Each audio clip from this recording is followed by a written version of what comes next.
ఈరోజు మీరు చూస్తే విశాఖపట్నం 93 మంది పిల్లలు,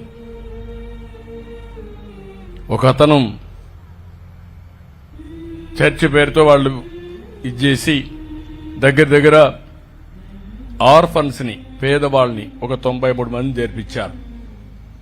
సరి అయిన శ్రద్ధ తీసుకోకుండా ఒక డిన్నర్ పెట్టి పేరెంట్స్ కూడా పిలిచి వాళ్ళకి సరైన భోజనం అంటే మామూలుగా చెక్ చేసుకోకుండా అందరూ 4 చనిపోయే పరిస్థితికి వచ్చారు.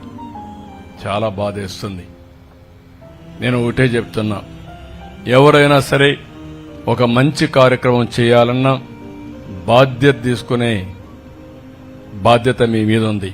అందుకే నేను చెప్పాను, ఇమ్మీడియట్ గా హాస్టల్ని క్లోజ్ చేసి, ఆ స్కూల్ని క్లోజ్ చేసి, ఆ పిల్లల్ని వేరే స్కూల్లో చేర్పించి ప్రభుత్వమే చదివించే బాధ్యత తీసుకుంటామని మీ అందరికి హామీ ఇస్తున్నా, రాష్ట్ర ప్రజానికానికి హామీ ఇస్తున్నా. రెండోది, ఎవరైతే బాధ్యత రాహిత్యంగా పనిచేశారో ఇమ్మీడియట్ కలెక్టర్కి ఆదేశాలు ఇస్తున్నా, అరెస్ట్ చేయమని. ముందు అరెస్ట్ చేసి జైల్లో పెడితే రేపు ఇంకొకటి ఏదైనా చేయాలంటే 2 సార్లు ఆలోచిస్తారు. నెగ్లిజెన్స్ కూడా చాలా బాధ.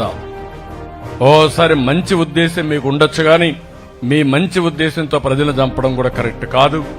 అందుకే అరెస్ట్ చేసి ఏం జరిగింది అన్ని కూడా ఎంక్వైరీ చేసి వాళ్ళందరిపైన యాక్షన్ తీసుకోమని కూడా ఆదేశాలు ఇచ్చాను.